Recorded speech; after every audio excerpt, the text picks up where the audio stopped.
Students, हम बात कर रहे थे स्वरों की। हम देखेंगे यहाँ पर दीर्घ स्वर और लघु स्वर। मैं इस टॉपिक को बार बार इसलिए पढ़ा रहा हूँ, आपको स्वरों को बार बार इसलिए दिखा रहा हूँ क्योंकि आपको स्वर कंठस्थ याद हो जाए। तो हम देखते हैं यहाँ पर बिंदु स्वर में प्रथम स्थान का स्वर कौन सा है? आ। ऐसे ही सेकंड प्लेस का ए, थर्ड प्लेस का ई। इन तीनों को क्या करते हैं? गहरे डॉट से रिप्रेजेंट करते हैं। फर्स्ट प्लेस पर आ, सेकंड प्लेस पर ई, सेकंड प्लेस पर ए और थर्ड प्लेस पर ई। ऐसे ही लघु स्वर में बिंदु आई, ए, ई, इनको भी क्या करते हैं? फर्स्ट प्लेस पर आई एक बिंदु से, सेकंड प्लेस पर ए एक बिंदु से, थर्ड प्लेस पर ई एक बिंदु से। ऐसे ही डैश में औ एक डैश से, ओ एक डैश से, ऊ एक डैश से। तो फर्स्ट प्लेस पर औ, सेकंड प्लेस पर ओ, थर्ड प्लेस पर ऊ। ऐसे ही डैश लघु में आ, ओ, ऊ, हल्के डैश से फर्स्ट प्लेस, हल्के डैश से सेकंड प्लेस, और हल्के डैश से थर्ड प्लेस ऊ। ये हो गए हमारे क्या? स्वर। अब हम बात कर रहे थे माध्यमिक स्वर। माध्यमिक में क्या था? हम कह रहे थे कि जब दो या दो से व्यंजन रेखाएं आपस में जुड़ती हैं तो उनके प्रथम स्थान का और द्वितीय स्थान का स्वर तो उनके निर्धारित स्थान पर ही रहता है, लेकिन यदि प्रथम व्यंजन रेखा पर तृतीय स्थान का स्वर लगा हो और उस पर द्वितीय कोई दूसरी व्यंजन रेखा जोड़ी हो तो वह व्यंजन के पूर्ववर्ती थर्ड प्लेस में शिफ्ट हो जाता है। हम ऐसे ही इनकी अभ्यास भी कर रहे थे। हम सपोज दैट अभी देखते हैं, देखो प्रथम स्थान पर कितने हैं।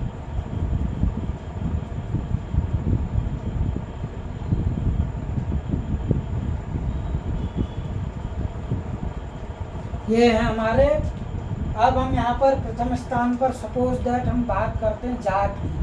किसकी? जाट। तो अब हमें पता है कि जो पर आ की मात्रा आ रही तो कहाँ चले जाएगा? अबव द लाइन, जा और टो, जाट। हम भात की बात करते हैं, भात। ये हो गया भा तो, ठीक है। ऐसे ही हम बात करते हैं भाला की। किसकी? भाला। भा और ला। ऐसे ही हम बात करते हैं जाला। जा इतना ऊपर रखेंगे कि लाइन पर टच ना हो। जा टेढ़ा हो जाएगा। जा और ला, ये हो गया जाला। अब हम बात करें सपोज दैट छोड़ा या ढाला। ढा किसकी बात कर रहे हैं? ढा ला, तो ये गया ढा ये ला, ठीक है। दूसरी चीज हम क्या करते हैं? स्वर को तब लगाते हैं जब दोनों व्यंजन या तीनों व्यंजन रेखाओं को आपस में जोड़ देते हैं। जैसे हमने लिखना रानी, रानी, रानी, ठीक है। तो इस तरीके से क्या है? व्यंजन रेखाओं को, दो या दो से अधिक व्यंजन रेखाओं को आपस में जोड़ते हैं। या हम लिखें जोड़ा। क्या लिखें? जोड़ा। तो जौ और अड़ा, जो और अड़ा, जोड़ा, ठीक है। ऐसे ही हम लिख देते हैं मारा। क्या लिख देते हैं?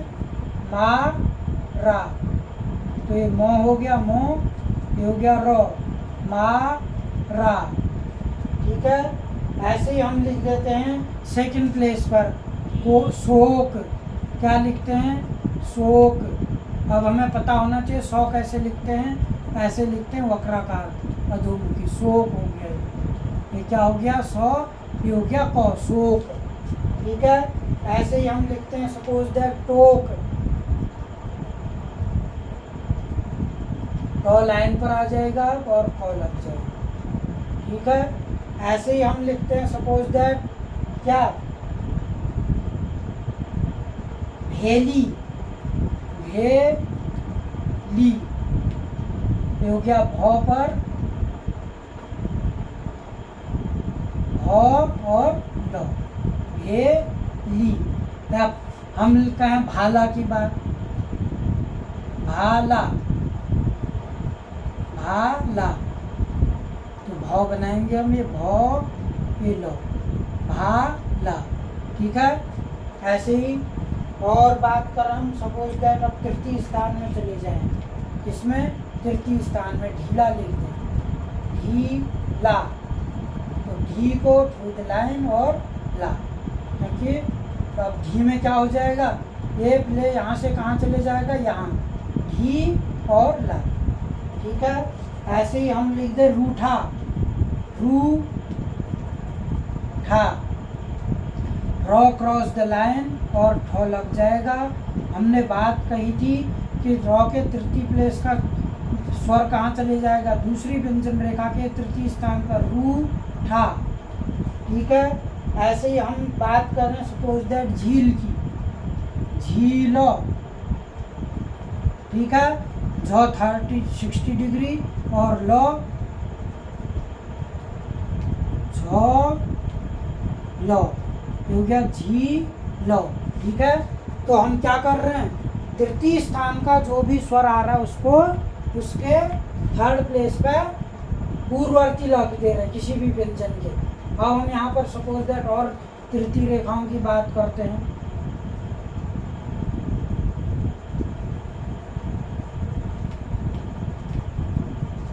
तृतीय रेखा की और बात करते हैं, जैसे हम करें कूप, इसकी कूप।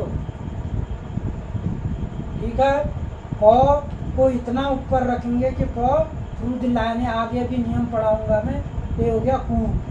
ठीक है, ऐसे ही हम बात करें इसकी डूब की, डूब, तो ये क्या, डॉ ब, डूब। सपोज दैट हम बात कर रहे हैं आपके बूट की, किसकी, बूट, ये हो गया बू टॉ। ठीक है, बू टॉ, बूट। अगर बूटू होता तब भी ऐसे आता। तो ये हो गया माध्यमिक स्वर, यानी कि जब किसी व्यंजन, जब आपस में दो या दो से अधिक व्यंजन रेखाएं जुड़ती हैं और उनमें प्रथम व्यंजन रेखा पर तृतीय स्थान का स्वर लगा होता है, तो वह तृतीय प्रथम स्थान पर लगा हुआ तृतीय स्थान का स्वर दूसरी व्यंजन रेखा के पूर्ववर्ती शिफ्ट हो जाता है। ठीक है, उसके पूर्ववर्ती शिफ्ट हो जाता है। ठीक है, ऐसे ही हम सपोज दैट हम करें बात किसकी, समतल व्यंजनों में भी।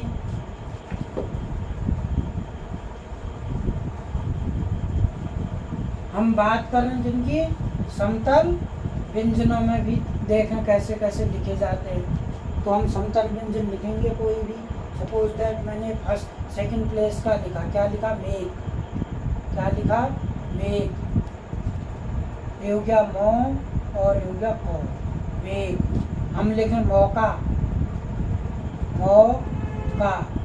ठीक है, मौका में कौन से प्लेस का आ रहा है, फर्स्ट प्लेस का, मौ और का, मऊ का। ठीक है, ऐसे ही हम बात करें सपोज दैट किसकी, काका की, किसकी, का, तो को, दो को है इसमें, का और दूसरा का यहाँ पर से स्टार्ट हो रहा है, काका हो गया है।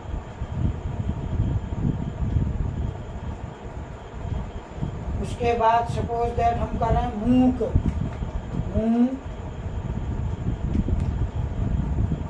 मूक, तो ये हो गया मौ, लाइन पर आ जाएगा, समतल व्यंजन है क, और मौ के थर्ड प्लेस का स्वर कहाँ चले जाएगा, क के पूर्ववर्ती थर्ड प्लेस पर। ऐसे ही हम लिखें मीक, मी हो। ठीक है, मौ का ही कहाँ चले जाएगा, थर्ड प्लेस। ऐसे ही हम लगे सपोज दैट मीनू। ठीक है, हम लिखेंगे मौ और न, म और न, ये हो गया मी, ये नौ का ऊ लग गया, मीनू हो गया। ठीक है, तो ऐसे हम बात करें सपोज दैट नीम की, इसकी नीम, नौ कैसे लिखते हैं हम, ऐसे मौ, ये हो गया नीम। ठीक है, ऐसे ही हम बात करें सपोज दैट गुनी, गू ड़ी, गुड़ी। अब हमें पता है गौ कैसे लिखते हैं और अड़ो कैसे लिखते हैं। ये हो गया गू का, गौ का गू, और ये हो गया नी। इनके हम क्या कह रहे हैं कि यदि दो व्यंजन रेखा आपस में जुड़ी हैं, पहली व्यंजन पर तृतीय स्थान का स्वर जो है वह दूसरी व्यंजन रेखा के पूर्ववर्ती थर्ड प्लेस पर शिफ्ट हो जाता है। ये हम सारे इन व्यंजन रेखाओं की हमने अभी बात की। अब एक नियम और शर्त अगला और आता है, एक नियम और शर्त अगला और आता है।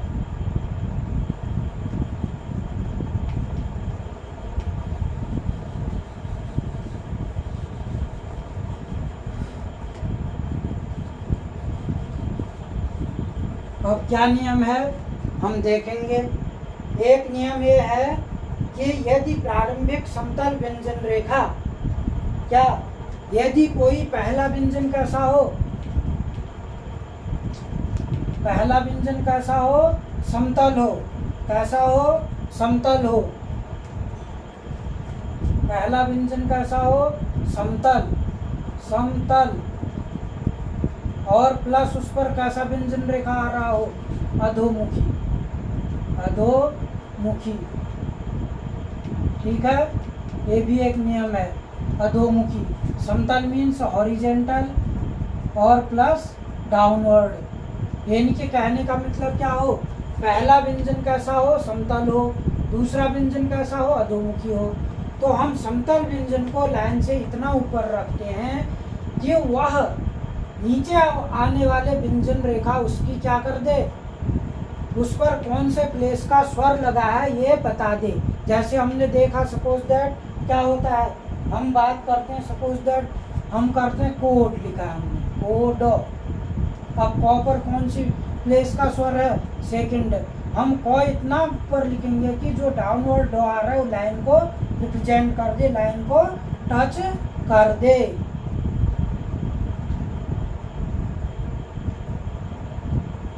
ये सब स्वरों को और आगे स्पीड में लिखने के लिए ये सारे नियम उसी के लिए फॉलो किए जा रहे हैं। कोड, हम को इतना ऊपर लिखेंगे कि डॉ जो है लाइन पर टच हो जाए, कोड हो गया ये। ऐसे ही जो है हम लिखें सपोज दैट मैदा, क्या लिखें, मैदा। अब मो को इतना ऊपर लिखेंगे कि दो लाइन को फॉलो ना करे, मो और दा, मैदा। ठीक है, क्योंकि हम क्या नियम पढ़ रहे हैं, यदि प्रारंभिक समतल व्यंजन रेखा के साथ कोई अधोमुखी रेखा मिले तो, ठीक है, यदि प्रारंभिक समतल व्यंजन रेखा के साथ कोई अधोमुखी रेखा मिले तो समतल व्यंजन को आवश्यकतानुसार इतना ऊपर नीचे लिखा जा सकता है ताकि दूसरी व्यंजन रेखा से उसका स्थान स्पष्ट हो जाए। ये समतल व्यंजन है, ये है अधोमुखी। तो समतल व्यंजन हम इतना ऊपर लिख रहे हैं कि डाउनवर्ड को आने वाला व्यंजन उसे रिप्रेजेंट करे कि उसमें कौन से प्लेस का स्वर लगा हुआ है, ये हम पढ़ रहे हैं यहाँ पर। ठीक है, हमने अभी मैदा लिखा, मैदा में कौन सा प्लेस का स्वर है, फर्स्ट प्लेस का, और दा में भी आ है।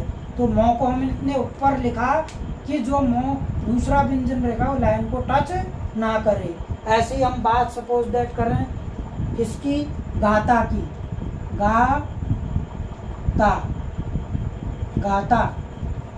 अब गौ भी हम इतना ऊपर लिखेंगे कि तो लाइन को फॉलो ना करे, गा ता। ठीक है, गा और ता। ऐसे ही हम बात करें सपोज दैट गीता की, किसकी, गीता। ठीक है, घी को इतना ऊपर रखेंगे कि तो लाइन को काट दे। घी ता गौ का ई कहाँ चले जाएगा, तो के पूर्व थर्ड प्लेस, तो पर आ लग जाएगा गीता। ठीक है, ऐसे ही हम अगले व्यंजन की बात करते हैं। सपोज दैट हम करते हैं काबू। काबू कौ को इतना ऊपर रखेंगे कि वो लाइन को फॉलो ना कर पाए। काबू। अब कौ पर क्या आ रहा, गौ पर आ रहा है ऊ, काबू। ठीक है, ऐसे ही हम बात करते हैं सपोज दैट नीति। किसकी, नीति। ठीक है, नीति। नीति किसकी बात कर रहे हैं, नीति।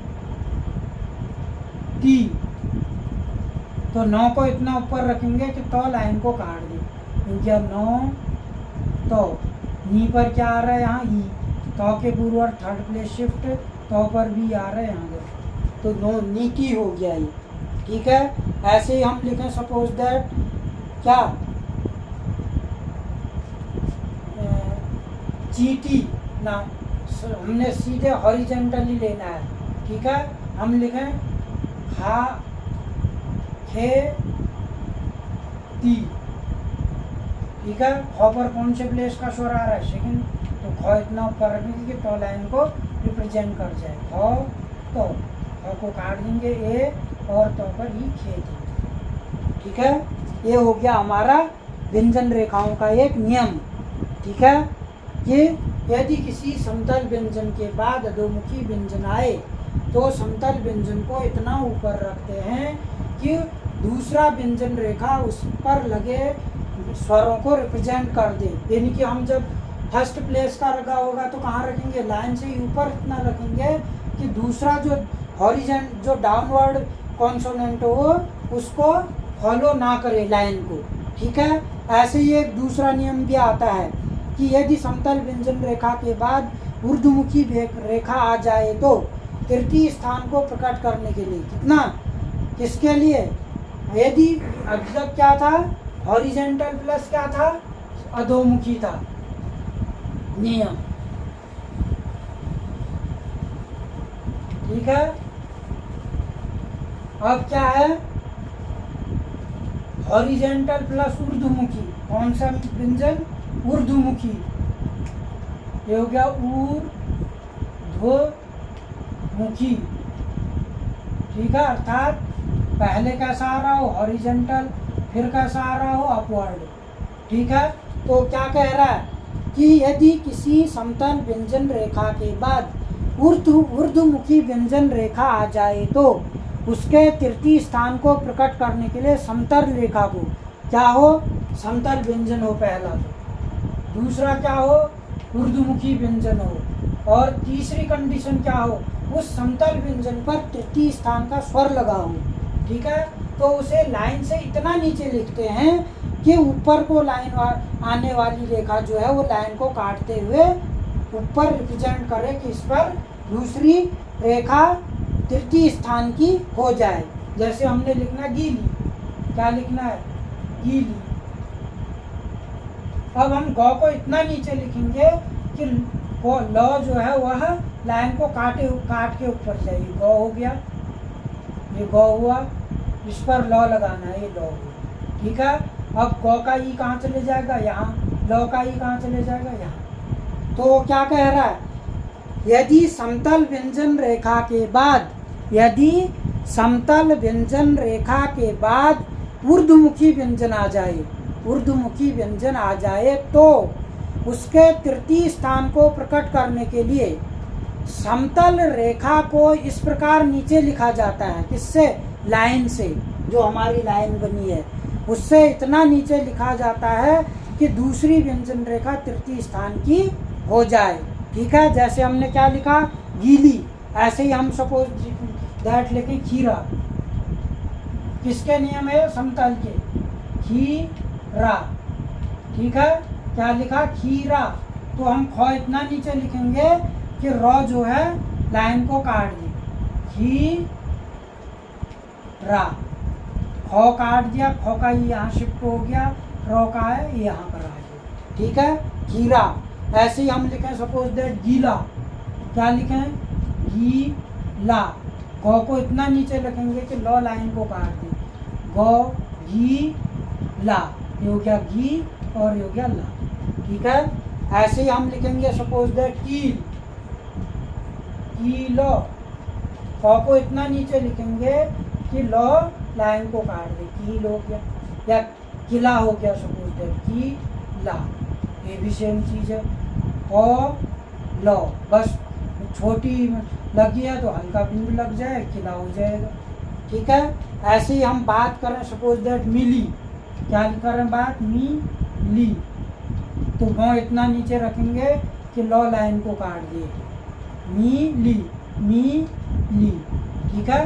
ये हो गया हमारा समतल व्यंजन रेखा के बाद यदि ऊर्ध्वमुखी व्यंजन आए, हॉरिजेंटल कॉन्सोनेंट के बाद यदि अपवर्ड कॉन्सोनेंट आए और उस हॉरिजेंटल व्यंजन रेखा पर, उस समतल व्यंजन रेखा पर तृतीय स्थान का स्वर लगा हो, तो उस समतल व्यंजन को लाइन से इतना नीचे लिखते हैं कि जो ऊपर को ऊर्ध्वमुखी व्यंजन रेखा है वह लाइन को काट दे और उस समतल व्यंजन रेखा पर तृतीय स्थान का स्वर होने का क्या है, स्वर को रिप्रेजेंट कर दे कि उस समतल व्यंजन रेखा पर तृतीय स्थान का स्वर लगा है, इसीलिए हम लाइन से नीचे लिख रहे हैं। और वो अपवर्ड को आने वाला जो कॉन्सोनेंट है वो लाइन को काट के आ रहा है।